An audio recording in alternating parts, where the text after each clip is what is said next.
اور ارشاد فرمایا کہ صدقہ عمر میں اضافہ کرتا ہے، 70 مصیبتوں کے دروازے بند کرتا ہے۔ اللہ تبارک و تعالیٰ کے حبیب علیہ السلام نے اس قدر زیادہ اس کو پسند فرمایا اور اس قدر زیادہ توجہ دلائی کہ فرمایا دوزخ سے بچ جاؤ، چاہے کھجور کا ایک ٹکڑا صدقہ کر کے ہی دوزخ سے بچ جاؤ۔ یہ چیز تمہارے لیے اللہ تبارک و تعالیٰ کی بارگاہ سے بہت بڑا انعام کا سبب بنے گی کہ تمہارے لیے دوزخ سے آزادی ہوگی۔ یقیناً جس بات کے فضائل ہوتے ہیں، جس کام کے فضیلتیں ہوتی ہیں، اسے نہ کرنے کی وعیدیں بھی ہوتی ہیں۔ تصویر کا دوسرا رخ بھی ہوتا ہے، ایک کام کیا جائے گا، اس کے فضائل ملیں گے، اجر ملے گا، ثواب ہوگا، اللہ رسول کی رضا نصیب ہوگی، معاشرے کے اندر غریب پروری ہوگی، لوگوں کا خیال رکھا جائے گا، انسان کے اندر رقت قلبی پیدا ہوگی، درد دل پیدا ہوگا، زکوٰۃ ادا کرنے سے، صدقات کرنے سے دوسروں کے بارے میں اس کی طبیعت کے اندر ڈھیر سارے خیر کے جذبات پیدا ہوں گے۔ لیکن اگر یہ کام نہیں کرتا، وسعت کے باوجود نہیں کرتا، اس پر فرض ہے نہیں کرتا، تو یقیناً پھر اس کی وعیدیں بھی ہوں گی، اس کے لیے سزائیں بھی ہوں گی۔ نبی پاک صلی اللہ تعالی علیہ وسلم نے ارشاد فرمایا، سیاستہ میں موجود ہے، فرمایا جس مال کی زکوٰۃ نہیں دی جائے گی وہ زہریلے سانپ کی صورت اختیار کر کے قیامت والے دن انسان کے گلے کا توق بنے گا اور لوگوں کو ڈسے گا، ہوگا وہ مال ہی۔ یہ مال اللہ کا فضل بھی ہے، لیکن اگر اس کی زکوٰۃ ادا نہیں کی جاتی تو یہ ایک زہریلے سانپ کی صورت میں صبح قیامت انسان کے سامنے لایا جائے گا، بخاری میں موجود ہے۔ کیوں صحیح طور پر حساب کر کے، توجہ کر کے، اور کوئی مشکل نہیں ہے آپ کو، اگر آپ مال کے نصاب ہیں تو اس مال پر سال گزرنے کے بعد آپ کو 2.5% زکوٰۃ دینی ہے، 40واں حصہ دینا ہے، تو یہ کوئی مشکل کام نہیں ہے۔ لیکن نہ کریں گے تو اس کی سزا، نبی پاک صلی اللہ تعالی علیہ وآلہ وسلم کی خدمت عالی مرتبت میں خواتین حاضر ہوئیں تو ان کے ہاتھوں میں سونے کے کنگن تھے۔ اللہ کے حبیب صلی اللہ تعالی علیہ وسلم نے فرمایا ان کی زکوٰۃ ادا کر دی؟ تو انہوں نے نفی میں جواب دیا، تو آپ صلی اللہ تعالی علیہ وسلم نے ارشاد فرمایا کیا تمہیں پسند ہے کہ تمہیں آگ کے کنگن پہنائے جائیں؟ ڈر گئی، پریشان ہو گئی، تو اللہ کے حبیب علیہ السلام نے انہیں تاکید فرمائی کہ اس سونے کی جو تم نے ہاتھ میں پہنا ہے اس کی زکوٰۃ ادا کرو، ایسا نہ ہو کہ یہ آج تو تم نے سونے کے کنگن پہنے ہیں اور قیامت کے دن تمہیں آگ کے کنگن پہنا دیے جائیں۔ تو جو لوگ بھی مال کے نصاب ہیں، صاحب استطاعت ہیں، اور جن پر زکوٰۃ فرض ہے، وہ اس بات کا اچھی طرح خیال کر لیں کہ یہ زکوٰۃ مال کو پاک بھی کرے گی، فائدہ بھی کرے گی، اللہ کی رضا اور خوشنودی کا باعث بھی بنے گی، اور نہ ادا کریں گے تو ایک تو یہ کہ آخرت کے اندر اس کو یہ والی سزائیں ملیں گی کہ آگ کے کنگن پہنائے جا رہے ہیں اور مال سانپ بنتا جا رہا ہے۔ حضور علیہ السلام نے یہاں دنیا کے اندر بھی ارشاد فرمایا کہ خشکی اور تری میں جو تمہارا مال ضائع ہوتا ہے وہ زکوٰۃ ادا نہ کرنے کی وجہ سے ہوتا ہے۔ تو ایک تو بات یہ کہ زکوٰۃ ذمہ داری کے ساتھ ادا کی جائے، اس کام میں کسی قسم کی کوئی کوتاہی نہ کی جائے، کسی سستی کا شکار نہ ہوا جائے، لیت و لالا کا شکار نہ ہوا جائے، بہانے بازی نہ کی جائے، اس فرض کو فرض جانتے ہوئے، انتہائی حساس مسئلہ سمجھتے ہوئے اس کی فوری ادائیگی کا اور احتیاط سے بندوبست کیا جائے۔ اور پھر یہ کہ اس کے جو آداب ہیں، جو ایک مسلمان کوئی بھی عبادت کرتے ہوئے کچھ آداب کا خیال رکھتا ہے، ان آداب کا بھی پوری طور پہ خیال رکھا جائے۔ سب سے پہلی بات تو یہ کہ زکوٰۃ حسن نیت سے ادا کی جائے۔ زکوٰۃ کوئی پتھر پھینکنے والا عمل نہیں ہے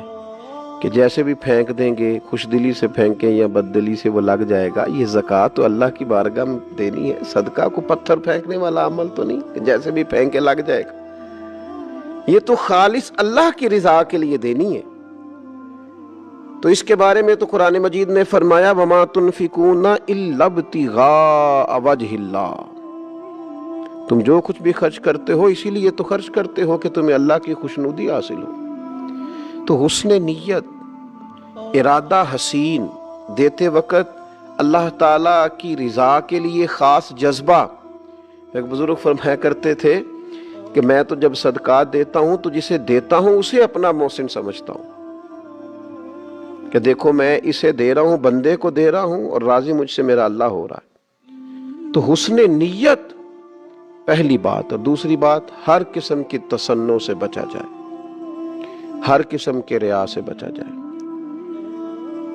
یہ دے کر کے اور کسی قسم کا بھی اگر دکھلاوے کا مزاج بنایا جائے یا کسی شخص کو کسی بھی طور پر بتایا جائے تو یاد رکھیے گا، حضور علیہ الصلوۃ والسلام نے فرمایا اللہ قیامت کے دن ارشاد فرمائے گا انہی سے جا کے اجر لو جن کو دکھانے کے لیے تم عمل کرتے تھے۔ تو تصنع سے پورے طور پر اور مکمل طور پر اجتناب کیا جائے، اور پھر جسے دیا جائے اس پر احسان نہ جتلایا جائے،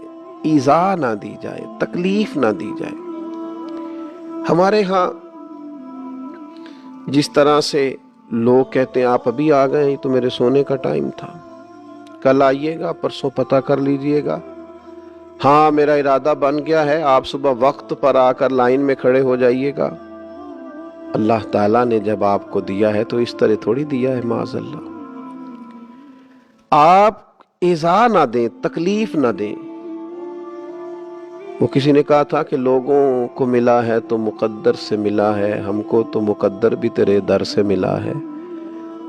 تو اللہ نے جب دیا ہے تو کرم سے دیا ہے، تو جب یہ ذہن ہو کہ مجھے کرم سے ملا ہے تو پھر دیتے وقت تکلیف نہ دی جائے، اذیت نہیں دی جائے۔ قرآن مجید نے فرمایا یا ایھا الذین آمنوا لا تبطلوا صدقاتکم بالمن والعذا،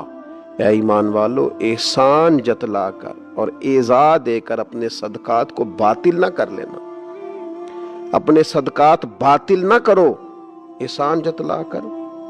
اور دل آزاری کر کے ایذا دے کر ان کو ضائع نہ کرو، باطل نہ کرو۔ تو کبھی بھی اس شخص کو جس کو آپ کچھ دے رہے ہیں، عطا کر رہے ہیں، اس کو کسی طور پر بھی کسی اذیت میں مبتلا، اگر قرآن مجید کے یہ دو لفظ سمجھ لیے جائیں نا، یا ایھا الذین آمنوا لا تبطلوا صدقاتکم بالمن والعذا، اے ایمان والو تم احسان جتلا کر، تکلیف دے کر اپنے صدقات کو باطل نہ کرو، اگر اس کو سمجھ لیا جائے تو پھر تو انسان جو لینے آئے اس کا اعزاز کرے، اسے ہر تکلیف سے بچائے کہ اللہ نے حکم دے دیا ہے کہ تم نے اپنا صدقہ باطل نہیں کرنا، کسی قسم کی تکلیف نہیں دینی سامنے والے کو۔ اور پھر چوتھی بات یہ ہے کہ عمدہ مال اللہ کی راہ میں دیا جائے،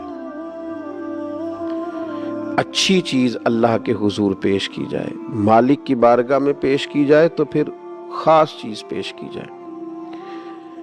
جو لوگ محبوب کو تحفہ دیتے ہیں وہ بڑا قیمتی تحفہ خرید کے لاتے ہیں اور پتہ ہے بڑا قیمتی ہے،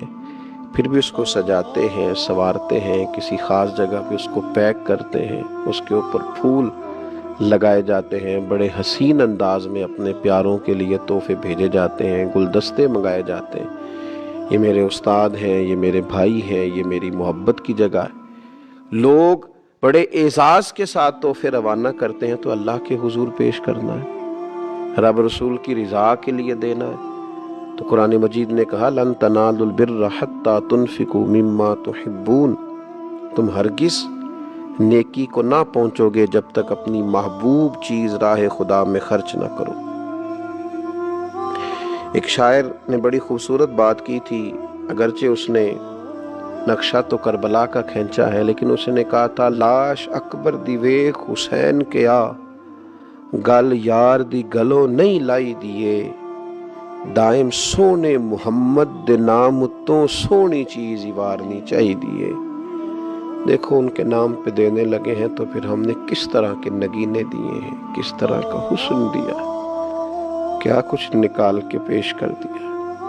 دھرتی نے ایسے لوگ نہ کبھی پہلے دیکھے نہ کبھی بعد میں دیکھے گی۔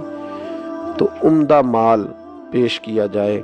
اور پھر یہ بھی یاد رکھا جائے کہ اللہ پاک ہے اور پاک چیز کوئی قبول کرتا ہے، ہمیشہ حلال اور طیب ہی اس کی راہ میں پیش کیا جائے۔ اور آخری گزارش یہ ہے زکوٰۃ دینے کے معاملے میں کہ پھر یہ ماحول نہ بنایا جائے کہ میں بانٹوں گا تو لوگوں کی نظریں اپنے سامنے جھکاؤں گا۔ شکر گزاری لوگ میری کریں گے اور بہت سارے لوگ ایسے ہوں گے جو میرے سامنے نظریں جھکاتے ہوئے گزریں گے۔ فرمایا انما نطعمکم لوجہ اللہ لا نرید منکم جزاء ولا شکورا،